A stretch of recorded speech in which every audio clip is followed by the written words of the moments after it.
Welcome back. The details. President Abdel Fattah el-Sisi inaugurated the second edition of the International Manufacturing Convention Exhibition (IMCE). The president highlighted the state's keenness to support investors via the National Initiative for Developing Egyptian Industry (START) or IBDA. Details.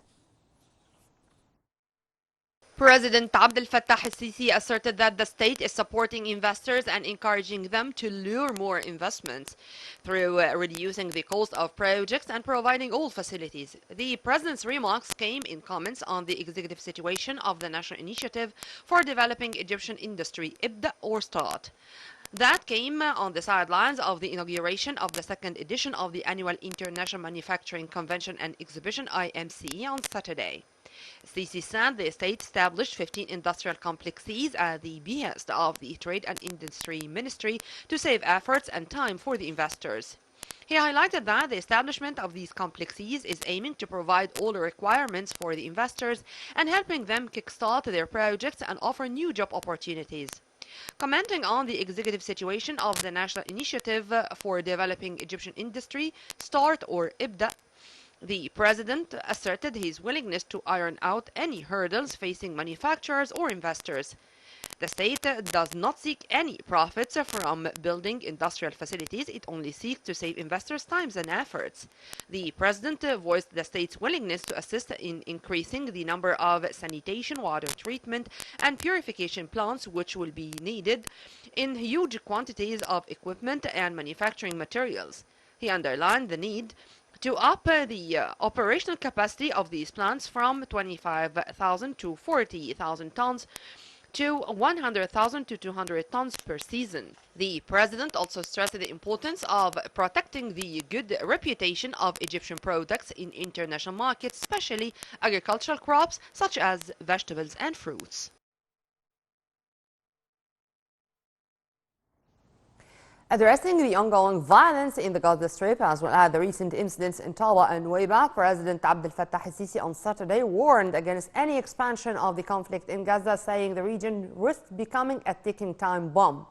The president, the supreme commander of the armed forces, also stressed that Egypt's sovereignty should be respected after drones were intercepted after entering Egyptian airspace. Speaking at the IMCE opening session, President el-Sisi reaffirmed that Egypt is fully capable of protecting the country amid the risks of regional escalation from the Israeli war on Gaza.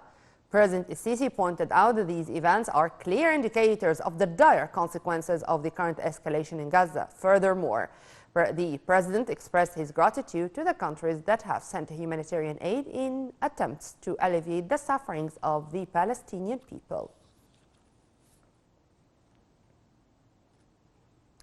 President Abdel Fattah el-Sisi received on Saturday a phone call from UN Secretary General Antonio Guterres.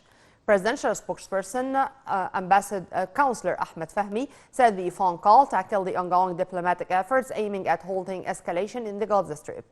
They also tackled the UN General Assembly's recent resolution, which calls for an immediate humanitarian truce to save innocent civilians and allow access of emergency aid to the Strip.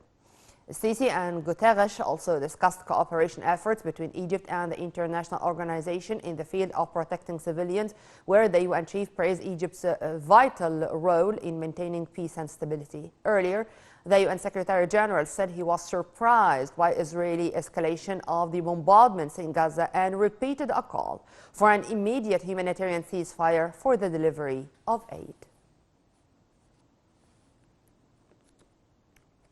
Also on Saturday, President Abdel Fattah el-Sisi received a phone call from Indian Prime Minister Narendra Modi, in which both sides exchanged points of view on the latest developments of the Israeli military operations in Gaza Strip and the danger of the current escalation and its repercussions on the lives of civilians and the security of the whole region. During the phone call, the head of state underscored the continuation of Egypt's efforts to coordinate regional and international efforts to push towards ceasefire, warning of dangerous humanitarian and security impacts of ground offensive in Gaza. The president also affirmed the necessity of international unified immediate action on the diplomatic level, including implementing an immediate humanitarian truce that saves lives of the civilians and allows humanitarian aid to the Strip immediately without hurdles, in consistency with the UN General Assembly's resolution regarding this issue. The two leaders also hailed the remarkable bilateral relations and strategic partnership between Egypt and India. To a statement which was released on Saturday by the Egyptian Foreign Ministry. Egypt said on Saturday that Israeli obstacles are impeding the delivery of aid to the Palestinian Gaza Strip. A Foreign Ministry statement said it's unfortunate that the process of transporting aid to the Gaza Strip faces major logistical problems imposed by the Israeli side. The statement warned of the unprecedented humanitarian and security risks that would result from a ground invasion in the Strip, as it's expected to increase significantly the loss of innocent civilians, particularly women and children. The statement added that the international community's inability to curtail these violations and halt the bloodshed in the region is a matter of great concern. It ended with Egypt holding the Israeli government responsible for violating the UN General Assembly resolution issued on Friday, which calls on immediate ceasefire, the enforcement of a humanitarian truce, and the immediate and uninterrupted flow of humanitarian aid into the region. Still, with the Egyptian intensified contacts regarding the Gaza issue, Foreign Minister Sameh Shoukry received a phone call from his Saudi counterpart Faisal bin Farhan, tackling the latest developments in the Gaza Strip. Foreign Ministry spokesperson Ambassador Ahmed Abu Zaid said the two top diplomats discussed the dangers of expanding the Israeli military operations in Gaza and the necessity of holding an immediate humanitarian truce, protecting the civilians, and guarantee the sustainable flow of aid. Abu Zaid added that Shoukry and bin Farhan also expressed worries of including other parties in the conflict, which would expose the whole region to grave dangers.